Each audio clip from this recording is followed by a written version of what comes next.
Six Theories on the Mysterious Death of Edgar Allan Poe. So let's get right to it. Edgar Allan Poe was the Stephen King of his day, a master poet and author of mystery and the macabre. To this day, his name alone evokes a chill down one's spine. Among his most popular works were Murders in the Rue Morgue and Masque of the Red Death.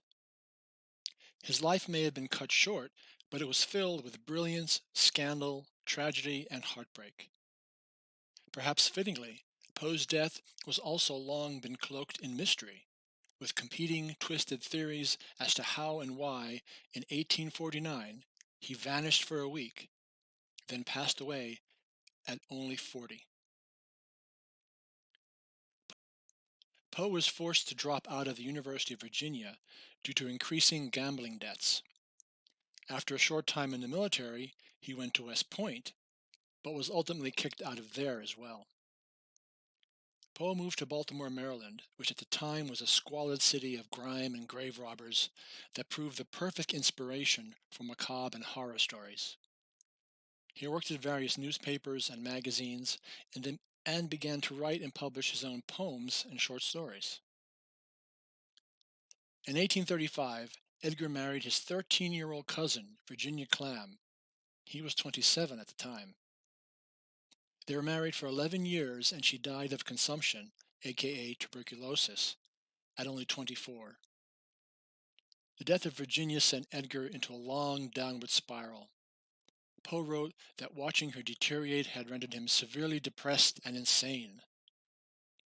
Never a stranger to the bottle, her sickness only magnified his drinking. It was during his wife's 5-year-long illness and after her death that Poe wrote some of his darkest tales, including his famous grim poem, The Raven, in 1845. Poe's run as a successful author and poet was relatively short. He popularized the horror genre with stories like The Pit and the Pendulum and Fall of the House of Usher.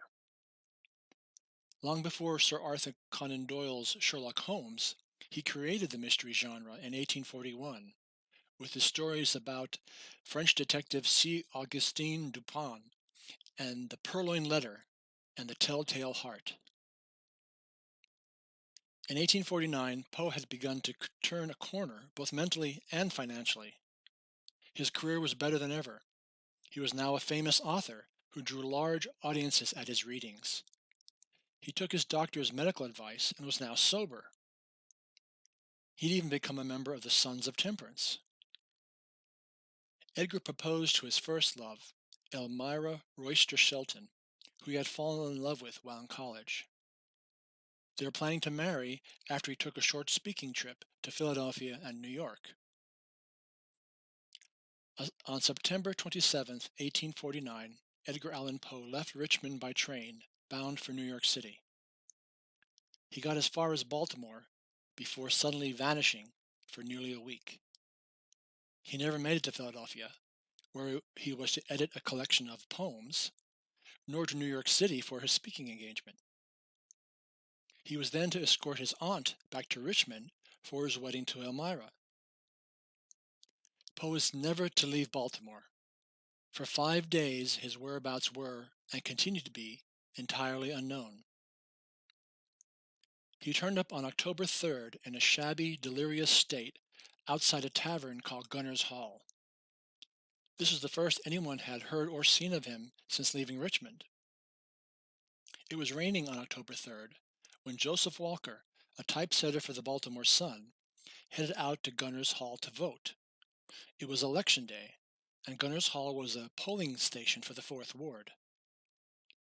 Walker found a man delirious and dressed in cheap, ill-fitting clothes lying in the gutter. The poor soul was semi-conscious and barely able to move. Joseph Walker realized the man was the famous Edgar Allan Poe. Walker knew the famous poet shouldn't be dressed as he was, nor lying in a gutter, so he offered to help. He asked Poe if there was anyone nearby that he could contact on his behalf. Poe mentioned a magazine editor named Joseph Snodgrass.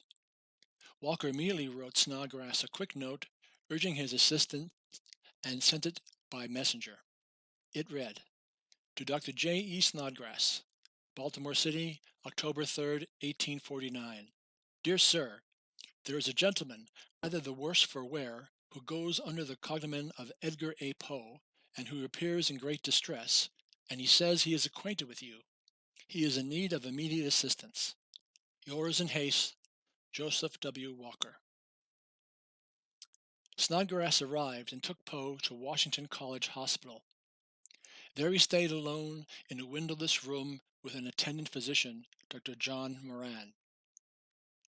The week he spent missing and the unreliability of newspapers of the day all contributed to speculation as to what had happened to him. He never regained enough lucid consciousness to explain what had happened. He spent his final days in fits of delirium, plagued by hallucinations. According to Dr. Moran, Poe repeatedly called out for Reynolds, a name who, to this day, remains a mystery. Edgar Allan Poe died on Sunday, October 7th, 1849. His last words were, "Lord, help my poor soul." Perhaps fittingly, with Poe's death, his last great mystery was born. Theories about its cause began cropping up almost immediately. There are no remaining records of his hospitalization. Poe was listed as dying of phrenitis, or congestion of the brain. It was a polite 19th century term often used for alcoholism or opioid addiction. But in reality, no one knows for sure. A public debate arose surrounding Poe's death, focused on whether or not the writer was a drunkard. That theory was backed up by Rufus Wilmot Griswold, a literary critic and one of Poe's leading rivals. He wrote Poe's New York Tribune obituary that was picked up by newspapers around the country. It read, quote, "This announcement will startle many, but few will be grieved by it. The poet was known, personally or by reputation, in all of this country. He had readers in England and continental Europe, but he had few or no friends, and the regrets of his death will be suggested principally by the consideration that in him literary art has lost one of its most brilliant but erratic stars." End quote. Griswold was the executor of his literary estate and became a major figure in the mystery. He used his position to write a cruel biography that suggested the author was also an opium addict, as well as a drunkard. Snodgrass wrote that when he once found Poe at a bar, the author was utterly stupefied with liquor, and could only produce mere incoherent mutterings. Poe was indeed a lightweight when it came to liquor. When he did drink, it didn't take much for him to fall into a stupor. He wasn't remembered as a heavy drinker, except during his wife's prolonged illness and following her death. On the advice from a doctor, Poe had pledged his sobriety and joined the Sons of Temperance, along with Joseph Snodgrass. Poe had spent years crafting the image of a man well versed in the macabre. It's certainly fitting that since he invented the detective thriller, he left us with the real-life mystery on his death. So given all this, what did kill Edgar Allan Poe? There was no autopsy performed to go back to, and so for over 100 years, speculation has raged on. In addition to medical causes, there are also theories that something more nefarious took place. So let us take a look at the 6 most likely theories. Number 1. Alcohol. Poe couldn't handle his liquor. After a glass or 2 of wine or ale, he was staggering drunk. His sister had the same hereditary problem. Poe had fallen ill before leaving Richmond. After making a recovery, he was told by his attending physician that another such attack could prove fatal. Poe replied that, well, if people would not tempt me, I would not fall, suggesting that the illness was brought on by a bout of drinking after falling off the temperance wagon. At the time, Poe's acquaintances seemed convinced he did indeed fall to temptation and drink himself to death. His close friend J.P. Kennedy said, quote, Poe died from the effects of a debauch. He likely fell in with some companion where he was seduced by the bottle, which he had renounced some time ago. The consequence was fever, delirium, and madness, and in just a few days the termination of his sad days in the hospital. Poor Poe, a bright but unsteady light, has been awfully quenched. End quote. This theory fails to explain his 5-day disappearance, however, or his second-hand clothes. It was nonetheless a popular theory propagated by both Snodgrass and Griswold after Poe's death. Snodgrass even gave temperance speeches across the country, blaming Poe's death on binge drinking. Theory 2. Cooping. Voter fraud was common in Baltimore around the mid-1800s. Unscrupulous politicians were known to employ cooping, the practice of hiring local goons to kidnap random men on the street. They then forced drugs or alcohol in them, then sent them to the polls to vote again and again. They changed their clothes every time in order to ensure themselves a new vote. Given that Poe was found on an election day outside Gunners Hall, a polling place, in strangers' clothes, has given this theory some plausibility and acceptance over the years. Repeat voters were given alcohol either forcibly before or as a reward after. If Poe had been forced to drink and vote multiple times in a cooping scheme, that would explain his abandoned, ragged, and semi-conscious state. Theory number 3. Rabies. Some have speculated that Poe died of rabies, as the symptoms match his delirious decline in the hospital.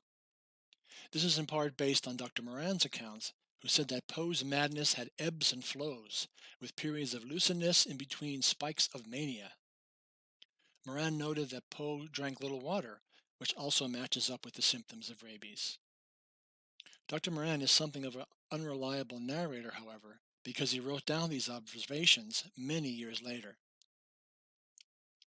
Rabies symptoms are similar: lethargy and confusion with a rapid downward spiral towards delirium, hallucinations, and rapid shallow breathing. Within 4 days, the average length of survival after the onset of serious symptoms, Poe was dead.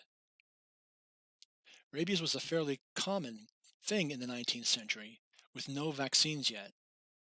But without DNA evidence, it's impossible to say. There was also no mention of any animal bites on him. In fact, it may have well been the flu that advanced into pneumonia.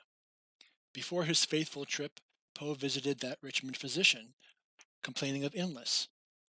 His fiancée noted that he had a fever and he didn't think he should travel. The doctor also told him he was too sick to take such a journey. It was raining in Baltimore when Poe was found. The cold rain may have exacerbated the flu and eventually led to pneumonia. The high fever might account for his hallucinations and confusion. Theory number 4. Poisoning. In 1999, public health researchers argued that Poe's death was a result of carbon monoxide poisoning. It would have come from the coal gas that was commonly used in lamps for indoor lighting during the 19th century. They took preserved clippings of Poe's hair and tested them for certain heavy metals that would reveal the presence of coal gas. The test was inconclusive, however, leading historians to discredit this particular theory. The test did reveal elevated levels of mercury in Poe's system. They were most likely elevated as a result of the cholera epidemic that he lived through in July of 1849 in Philadelphia. Poe's doctor there prescribed calomel, or mercury chloride. Mercury poisoning could explain some of Poe's hallucinations and delirium before his death. However, the level of mercury found in Poe's hair was still 30 times below the level consistent with mercury poisoning. Theory number 5. A brain tumor. A more modern theory states the author succumbed to a brain tumor, which caused his symptoms and behavior before death. Poe was buried in an unmarked grave in Baltimore's Westminster Presbyterian Cemetery. 26 years later, a statue was erected honoring Poe near the graveyard's entrance. Poe's coffin was dug up and his remains exhumed in order to be moved to a new place of honor. After 2 decades of decay, Poe's coffin fell apart as workers tried to move it. Little remained of Poe's body, but the workers did remark on a strange feature of Poe's skull. A mass appeared to be rolling around inside. Newspapers of the day claimed that the cerebral mass was Poe's poor brain, diminished yet somehow still intact. After 26 years, however, there is no way that his brain would still exist. What could linger in a skull was a hard, shrunken brain tumor. A forensic pathologist said that a tumor can calcify after death into a hard mass. A New York physician once told Poe he had a lesion on his brain that caused his adverse reactions to alcohol. And finally, theory number 6, murder most foul. Another story says that at the instigation of a woman who considered herself injured by his writing, ruffians were hired to cruelly beat him senseless to the point where his brain fever followed. Another story went like this. While in Baltimore, Poe ran into some old friends from West Point. They convinced him to join him for just one drink. Poe, unable to handle his liquor, became madly drunk after a single glass of champagne. After he left his friends, he staggered the streets in a daze.